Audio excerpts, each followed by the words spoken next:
Bonjour à tous, bienvenue pour cette 8e session de notre formation des disciples passionnés de Dieu. Et aujourd'hui, je vais vous entretenir sur la puissance du fardeau. Dans les écrits que je vous ai envoyés, je vous ai expliqué que quand on parle d'appel, tout commence toujours par un fardeau, par un poids que Dieu met dans le cœur de la personne qui est appelée. Et aujourd'hui, je vais donc partager avec vous comment ça s'est passé pour mon cas et surtout, ce que je vais vous dire va être suivi d'une vidéo du pasteur Michael Lebeau, qui est vraiment un bon modèle, un exemple de ce que le fardeau de Dieu dans le cœur d'un homme peut produire.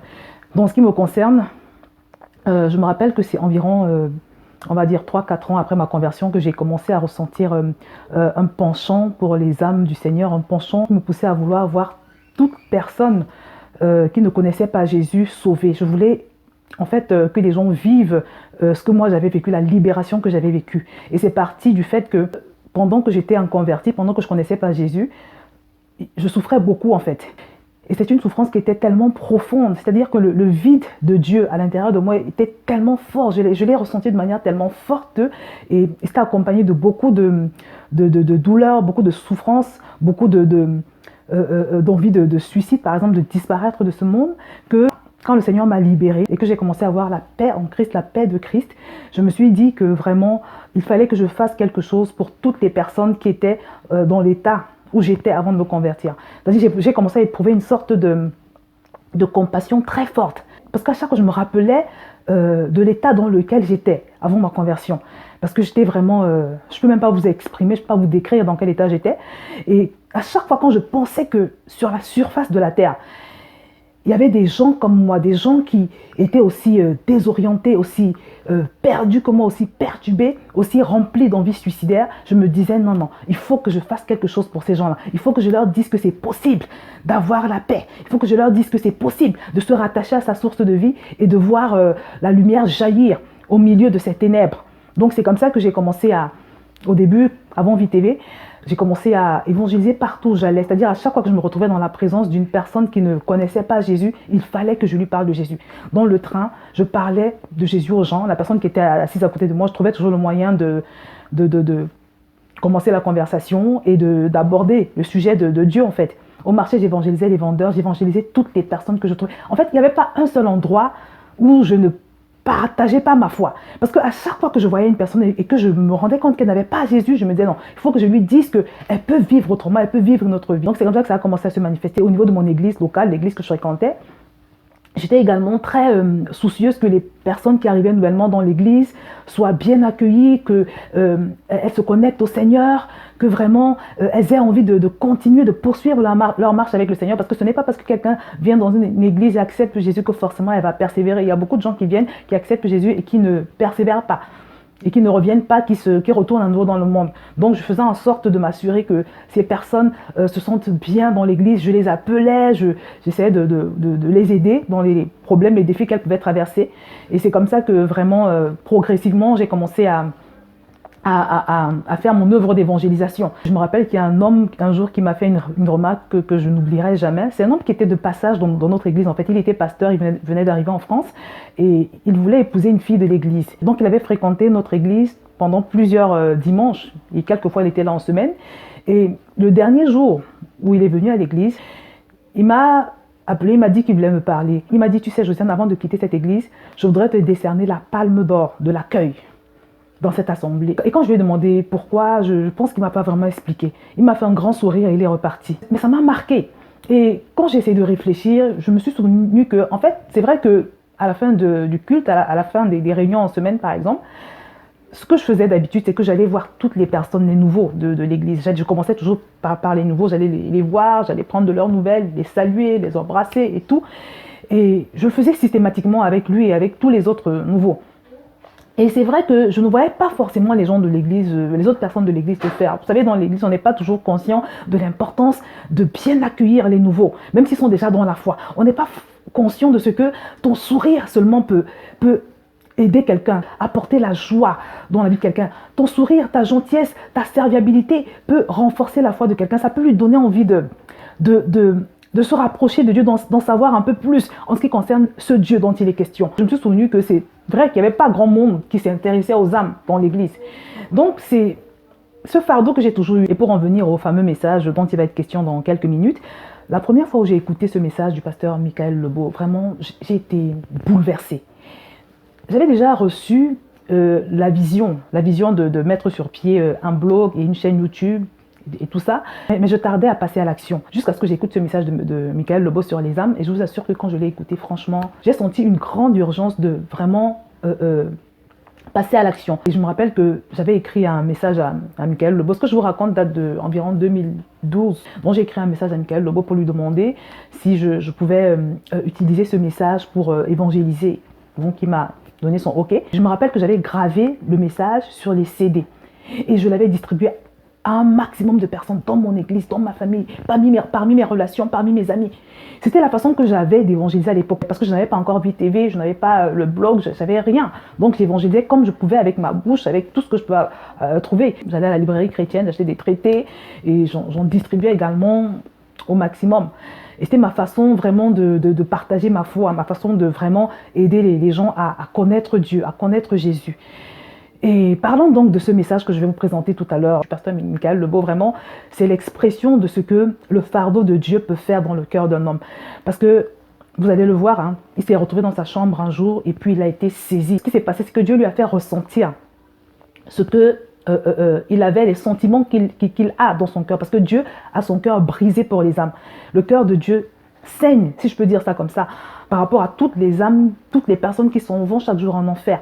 Donc Dieu lui a fait ressentir cela et je vous assure qu'à partir de là, je suis convaincue que plus que jamais sa détermination dans l'accomplissement de la vision que Dieu lui avait donnée s'est précisée. Et c'est comme ça qu'aujourd'hui, on se retrouve avec une chaîne francophone, une grande chaîne francophone qui est d'une grande aide pour beaucoup de personnes qui ne connaissent pas Dieu et pour celles qui le cherchent, qui veulent aller plus loin avec lui. Donc je vais vous laisser écouter cet élément et je voudrais que vraiment pendant que vous l'écoutiez, que vous soyez en prière et que vraiment vous puissiez mesurer à quel point l'enjeu de gagner des âmes, d'aller chercher des âmes est grand pour le Seigneur, pour que vous puissiez réaliser que vraiment l'enfer est réel et que c'est quelque chose de prodigieux de pouvoir gagner ne serait-ce qu'une seule âme au Seigneur. Parce que si tu peux parvenir à épargner l'enfer à une seule personne, pour le Seigneur, c'est quelque chose de glorieux. C'est la seule fois où la Bible nous dit qu'il y a de la joie dans le ciel. Il n'y a pas de la joie dans le ciel quand tu es guéri, quand tu es libéré, quand tu es délivré, quand tu obtiens, je ne sais pas quoi que tu voulais vis-à-vis de Dieu. Mais la joie dans le ciel, c'est quand il y a une âme qui est gagnée au Seigneur. Et laisse-moi te dire que l'homme ou la femme qui parvient à faire la joie de Dieu sera comblé de tous côtés, sera comblé par le Seigneur, sera béni en abondance par le Seigneur. Et c'est pour ça que pendant que tu écoutes cet audio, je voudrais vraiment que tu te connectes également à ta propre vision et que également tu reçoives plus que jamais le fardeau de ce à quoi le Seigneur t'appelle. Parce que, comme je te le dis, c'est pendant que tu accomplis cette mission, pendant que tu fais la joie de Dieu, que également tu reçois des bénédictions en retour. Donc, mon frère, ma soeur, prends le temps d'écouter cette vidéo. Ne dis pas que c'est trop long ou quoi que ce soit. Prends vraiment le temps de l'écouter parce que je t'ai dit que c'est quand moi je l'avais écouté personnellement que tout a été déclenché, que tout de suite je me suis mise en mouvement par rapport à ce que le Seigneur m'appelait à faire. Donc, s'il y en a parmi vous qui me regardent, qui ont même peut-être déjà reçu leur vision, mais qui tardent encore à l'accomplir, je vous assure qu'après avoir regardé cette vidéo, il y a quelque chose qui va se passer. Je ne vais pas vous en dire plus, je vous laisse la regarder et je sais que le Seigneur va vous parler. Donc sois abondamment édifié pendant que tu vas regarder et je te dis à la prochaine. Vous savez, trop longtemps, l'Église de Jésus-Christ, l'Église d'aujourd'hui, s'est dit, nous connaissons Dieu. Dieu est avec nous. Jésus-Christ est avec nous. Mais pourtant les âmes ne sont pas sauvées. Pourtant les malades ne sont pas guéris. Pourtant les aveugles ne voient pas. Pourtant les sourds n'entendent pas. On peut même montrer des miracles dans les réunions, les quelques réunions qu'on a à des païens. Ils disent c'est même pas évident pour moi. Tous les gens en chaise roulante retournent en chaise roulante. Et on prétend que Dieu est pleinement avec nous. Oui, par la foi. Mais ça veut dire que quelque chose ne va pas.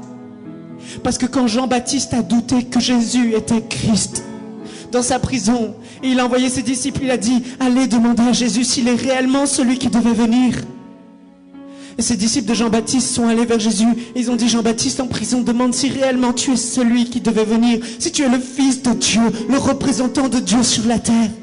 Jésus a dit, allez dire à Jean-Baptiste ce que vous voyez. Les sourds entendre, les boiteux marchent, les aveugles voient. Parce que lorsque le royaume de Dieu est avec nous, les signes sont évidents. Les signes sont là. Vous savez, il faut que l'Église change, il faut que nous changions et arrêter de prétendre que Dieu est pleinement avec nous. Il veut être avec nous, mais nous ne lui donnons pas la possibilité d'être pleinement avec nous. Et ce que j'ai dans le cœur, c'est ce chant qui dit que si son peuple s'humilie, recherche sa face, se détourne de ses mauvaises voies. Mon frère, ma soeur, ce que Dieu veut aujourd'hui, c'est que tu arrêtes de prétendre que. C'est que tu sois vrai, que tu reconnaisses que tu es loin de Dieu. Et qu'il faut qu'on le cherche, et qu'on le cherche, et qu'on le cherche encore. Encore et encore. Vous savez, je vais vous dire pourquoi on est dans le plan de Dieu. Pourquoi le chemin qu'on est en train de faire est le bon. Parce que dans ma vie chrétienne, ça fait 5 ans. 5 ans que je prêche Jésus-Christ. J'ai vu quelques guérisons. J'ai vu quelques miracles. J'ai vu des personnes touchées par le Seigneur. Mais en 5 ans, je n'ai jamais vécu ce que j'ai vécu vendredi soir. J'étais au téléphone avec un frère. Et on parlait de la société et des besoins qu'on avait. Et ce qui s'est passé, c'est que j'ai vécu une expérience inoubliable. Alors que j'étais en train de lui parler, le Saint-Esprit est descendu sur moi. Et je me suis mise à pleurer. Il est témoin de mes larmes. J'ai jamais pleuré comme ça. Je suffoquais. Je pleurais à tel point que, je vous assure, par terre, c'était mouillé dans toute ma chambre. Je ne pouvais plus retenir mes larmes. Ce qui se passait, c'est comme si... Je n'ai pas les mots pour décrire ce que je vivais. Mais c'est comme si on m'avait arraché mon cœur. Et que j'avais reçu le cœur de Dieu. Et à ce moment-là, je pleurais parce que je voyais les âmes qui se perdaient. J'étais en train de vivre des âmes qui allaient en enfer. J'étais en train de vivre chaque seconde. Et chaque seconde, Dieu souffrait. Il avait mal parce que des gens qu'il aime sont en train d'aller en enfer. Chaque minute, chaque seconde. Et nous, l'église, on est là entre nous. On s'amuse. On profite, on critique les hommes de Dieu, on critique les orateurs, on écoute les messages, on dit oui, c'était bien, c'était pas bien. Oui, dans le nom de Jésus, on prie du bout des lèvres. Mais on ne voit plus Dieu agir. Parce qu'on est loin de son cœur. Et là, j'ai réalisé que j'avais versé jusqu'alors des larmes de crocodile pour les âmes qui se perdent. Mais ce jour-là, j'ai pleuré pendant 2 heures sans pouvoir m'arrêter. Le lendemain matin, de 8h à midi, j'étais en larmes dans mon lit, je ne pouvais plus bouger. C'était des cris qui sortaient de moi, des angoisses pour les âmes qui se perdent. Mon frère, ma soeur, il faut qu'on arrive à là. Il faut qu'on arrive à ressentir ce que le Père ressent. Il faut qu'on le cherche profondément, au-delà de nos forces, jusqu'au bout, pour que ce pays change, pour que ces âmes soient sauvées, pour que les choses autour de nous changent. On pourrait prêcher des messages de foi. On pourrait dire que tout va bien, que Jésus guérit et Jésus sauve. Mais il y a un trop grand fossé entre ce qu'on dit et ce qu'on vit. Et ça, il faut qu'on le reconnaisse. Et qu'on arrête d'être fiers et qu'on se repente. On ne peut pas mener une vie chrétienne et tomber dans le péché sans cesse et sans cesse. On ne peut pas, comme on l'a dit la semaine dernière, aimer Dieu de tout notre cœur et passer 10 minutes par jour à lui parler dans sa présence. Ça ne va pas, c'est incohérent. Et voilà pourquoi Dieu ne peut pas venir. Pourquoi il ne peut pas se manifester. Ce que Dieu veut, c'est qu'on pleure sur notre situation, qu'on crie à lui. Parce que c'est plus que l'Église fait aujourd'hui. On enchaîne réunion sur réunion, sur réunion, sur réunion, alors que c'est lui qu'on doit chercher. C'est lui qu'on doit toucher. Et je vous assure, dans son cœur, il n'y a que des larmes, de la souffrance pour ceux qui se perdent.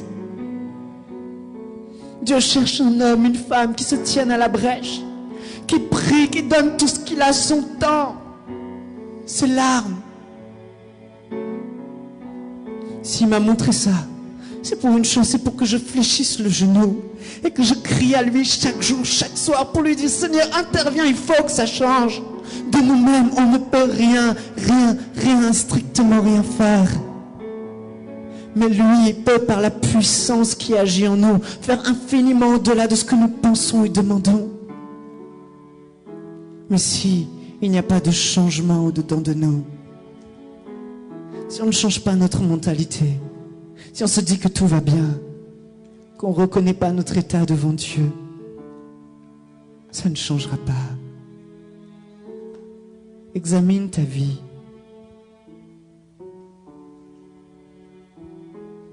Examine-toi.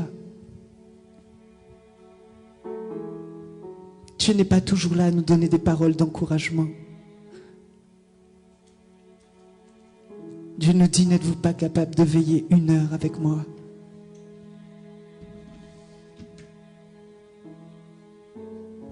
Dieu te dit, seras-tu comme ces chrétiens qui mènent une vie, qui vont à l'église le dimanche, qui vont à quelques réunions la semaine? Ou seras-tu un chrétien, une chrétienne d'exception, différente des autres, qui me met en première position, qui me cherche moi, qui reconnaît que sans moi il ne peut rien faire, qui est comme un enfant, qui cherche ma présence, qui me met en premier, qui me cherche matin, midi, soir, qui crie à moi, qui intercède pour ceux qui se perdent.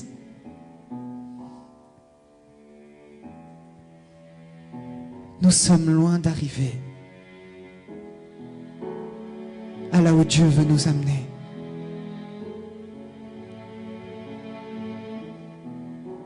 Alors, comme la Bible dit dans Jacques, que votre joie se change en larmes, que votre joie se change en tristesse.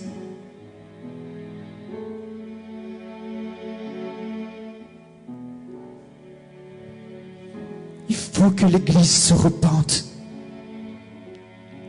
C'est-à-dire qu'elle reconnaît son état et qu'elle change de direction parce qu'on est loin de Dieu.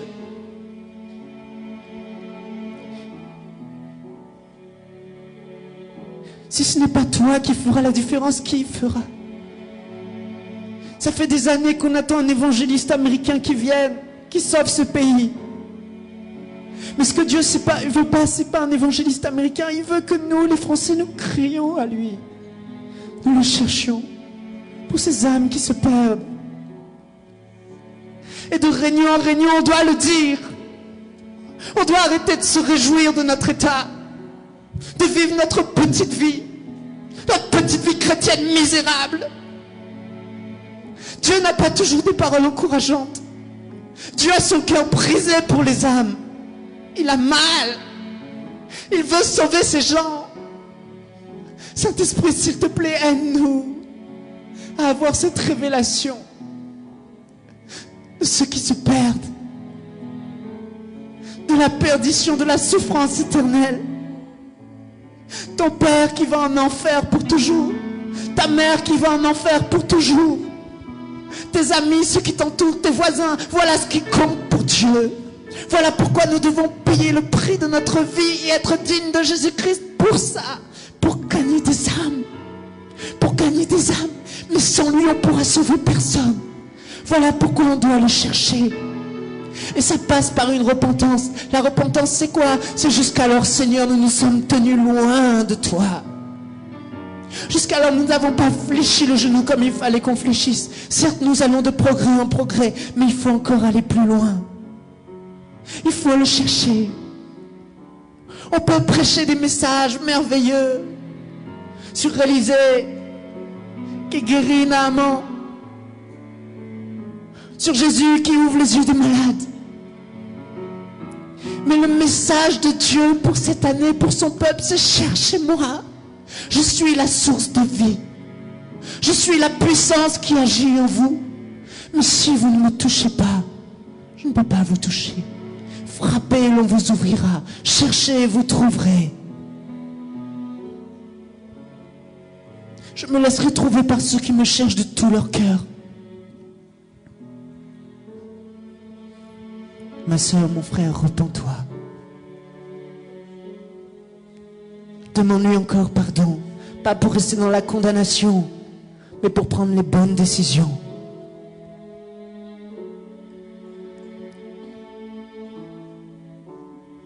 Nous ne sommes pas arrivés. Il nous faut payer le prix. Seras-tu des chrétiens qui honorent Dieu de leurs lèvres seulement? Ou seras-tu de ceux qui font une différence et qui livrent toute leur vie, tout leur être, leur temps, leurs pensées, tout ce qu'ils sont pour lui, pour cette cause, pour gagner des âmes? Mais il y a un prix à payer, sinon on n'y arrivera pas. Sinon Dieu aurait déjà plein et plein de serviteurs de Dieu et les gens seraient sauvés de l'enfer. Mais si nous voulons ici accomplir le mandat que Dieu nous a donné, il nous faut fléchir le genou. Il nous faut fléchir le genou. Il te faut rentrer dans ta chambre et crier de toutes tes forces, de tout ton cœur: Seigneur, donne-moi l'amour pour les âmes.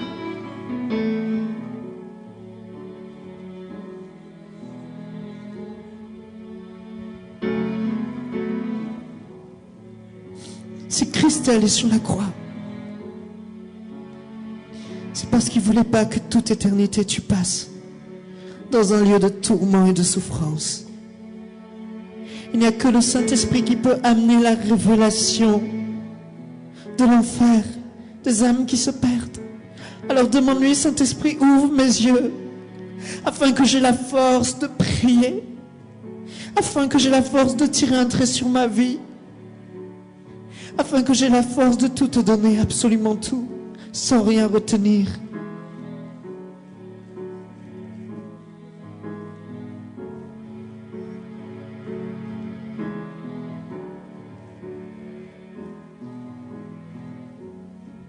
Seigneur, nous voulons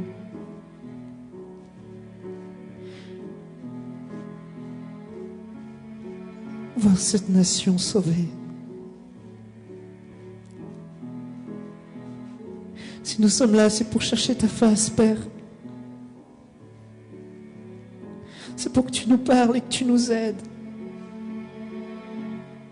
On a besoin de toi.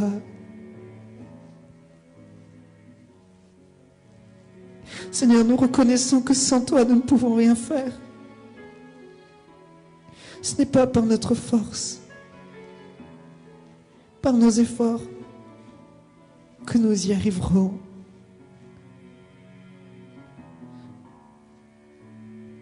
C'est par ta puissance à toi.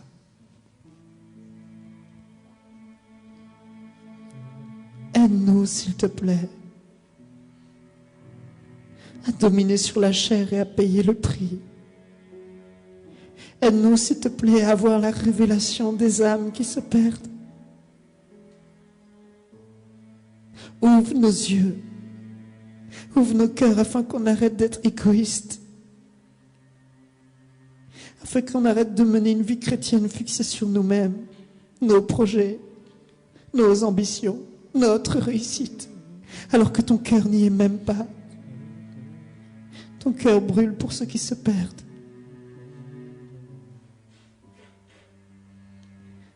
Seigneur, pardonne-nous. Nous sommes ingrats. Tu nous as sauvés. Nous avons mangé, nous avons essuyé notre bouche et nous sommes partis contents. Et nous ne te demandons pas assez de sauver les autres. Nous ne faisons aucun effort pour aller gagner des âmes. Nous ne crions pas suffisamment à toi. Ton Église est malade, aide-nous.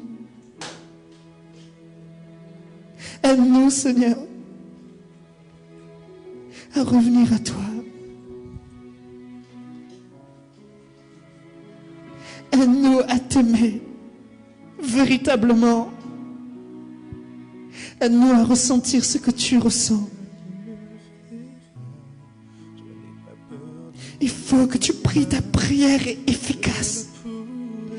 Lève-toi, devance la nuit, devance l'aurore, lève-toi en pleine nuit. Mets-toi à genoux dans ta chambre et crie. Crie pour pour que dans ta vie, Dieu fasse la différence. Ce n'est pas un hasard si j'ai eu cette révélation. C'est que Dieu nous pousse à continuer dans ce sens. Les âmes, les âmes, les âmes, les âmes, les âmes, si tu es encore sur cette terre, c'est pour sauver des âmes. Ce n'est pas pour profiter de la terre. Tu profiterais bien assez là-haut. C'est pour les âmes. C'est pas un message qui plaît, je sais.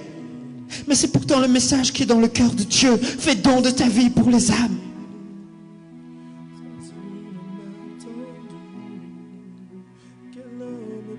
Donne-lui tout. Prends encore les bonnes décisions. Reviens à lui. Ne te dis pas qu'il est pleinement avec toi. Certes, il est avec toi. Parce qu'il l'a dit dans sa parole. Il ne t'abandonnera pas, il ne te délaissera pas. Mais il faut que son royaume et les signes de ton royaume soient avec toi. Et pour ça, tu as besoin de le toucher, de le chercher, afin de le trouver. Les disciples l'ont trouvé dans la chambre haute. Nous sommes au bas de l'échelle. Il nous faut grimper encore et encore. Par la prière, le jeûne, les larmes. Sinon, nous n'y arriverons pas.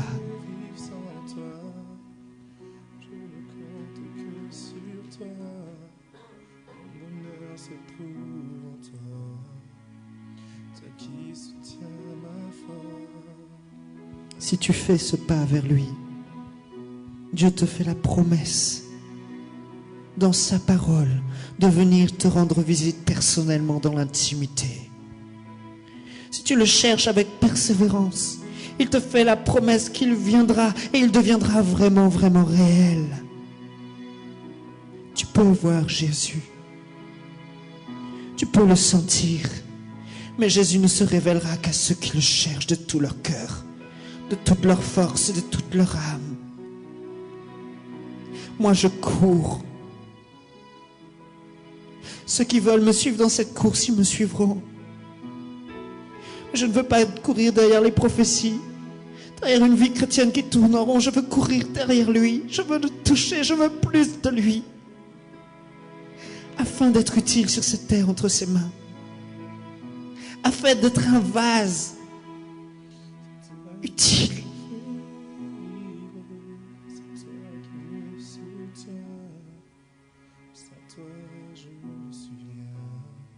Je prie que vos yeux s'ouvrent dans le nom de Jésus. Je prie que la révélation du Saint-Esprit vienne sur vos vies pour le salut des âmes, pour ceux qui se perdent, afin que vous deveniez de parfaits intercesseurs, afin que vous deveniez de ceux et de celles qui fléchissent le genou constamment, même des heures, pour le chercher, pour le toucher, pour crier à lui, pour que les choses changent.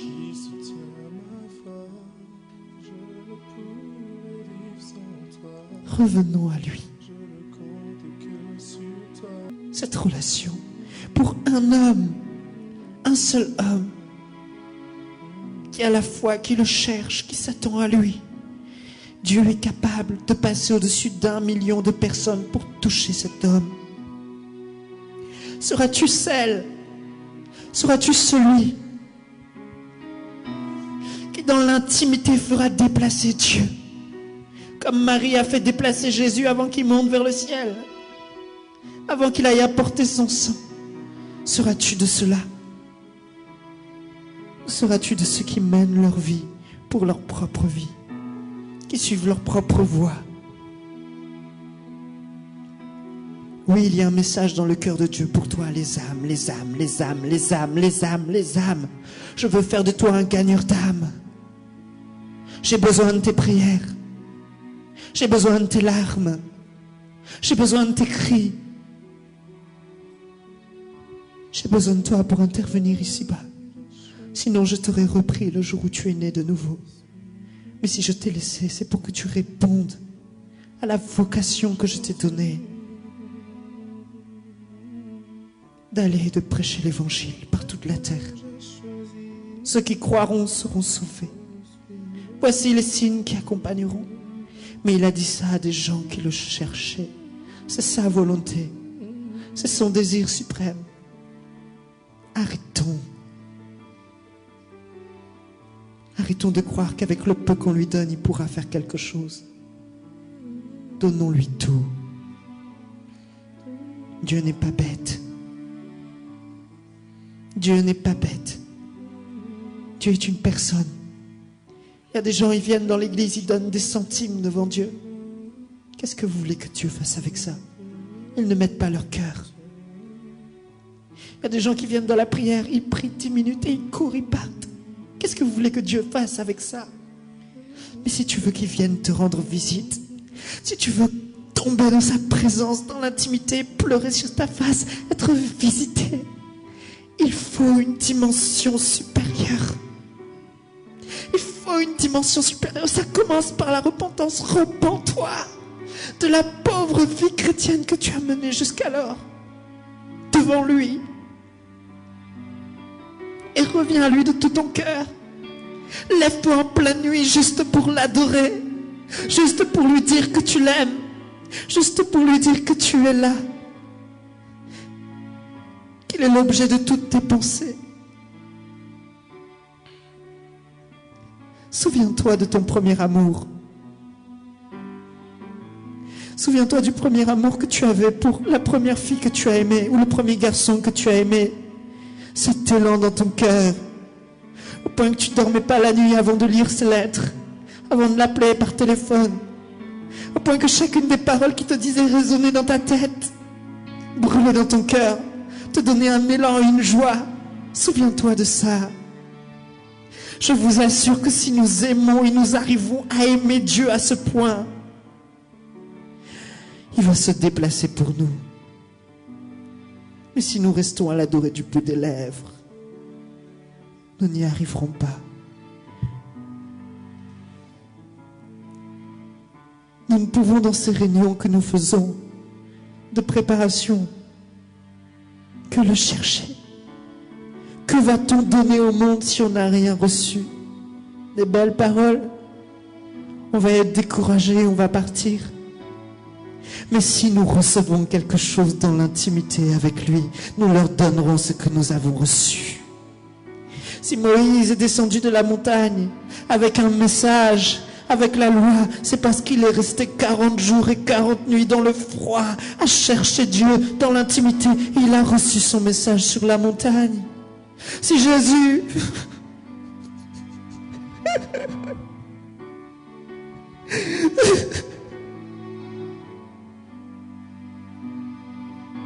Jésus t'a montré le chemin. Il a jeûné 40 jours dans le désert sans manger. Et Dieu lui a donné l'onction du Saint-Esprit parce qu'il a payé le prix. Et il est revenu du désert revêtu de puissance. Cherchons-le, les amis. Il y a un puissant message cette année pour l'Église. Cherchons Dieu de toute notre force jusqu'à ce que notre corps soit épuisé, jusqu'à ce que nous tombions dans sa présence, jusqu'à ce que nous ayons crié, versé nos larmes devant lui pendant des jours et des jours.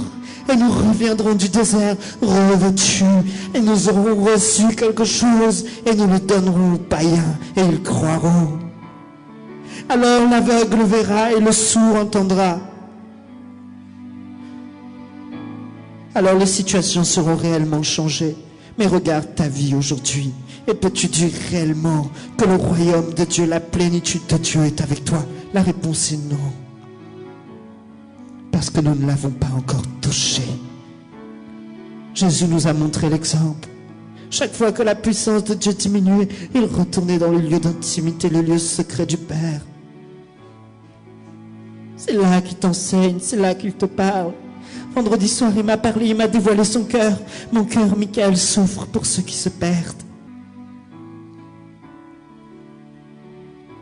Lève-toi et donne-lui tout. Si Dieu nous demande encore et encore de le faire, c'est parce qu'il sait que la décision qu'on a prise la semaine dernière ne suffisait pas. Les choses ont certes évolué, mais il faut encore aller plus loin. Tu peux dire non, mais tu peux aussi dire oui, parce que tu sais que cet appel est réel. Tu sais que c'est ce qu'il attend de toi. C'est dans le secret de ta chambre que la différence se fera.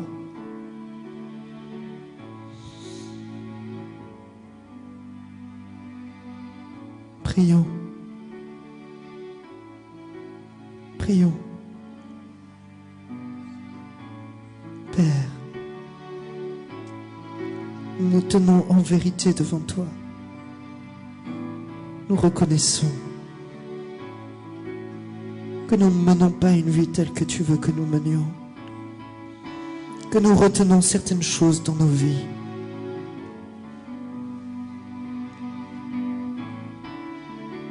Mais nous voulons aller plus loin. Nous voulons nous sacrifier pour toi, comme toi tu t'es sacrifié pour nous. Nous voulons considérer les intérêts de ceux qui se perdent et non plus nos intérêts. Alors que d'autres mangent, nous nous enfermons dans une pièce et nous crions à toi. Sinon, comment verrons-nous les choses changer? C'est du mensonge. Nous nous humilions, papa, nous te demandons partout, encore et encore. Et mon cœur se réjouit, parce que chaque semaine, ma soif pour toi augmente. Mon désir de te chercher augmente, et tant que je ne te trouverai pas, je te chercherai. Et quand je t'aurai trouvé, je saurai que je t'aurai trouvé, parce que je ne serai plus le même. Quand nous te touchons, nous touchons à la révélation. Quand nous te touchons, nous touchons à la guérison véritable. Quand nous te touchons, nous touchons à la prospérité qui n'en finit plus.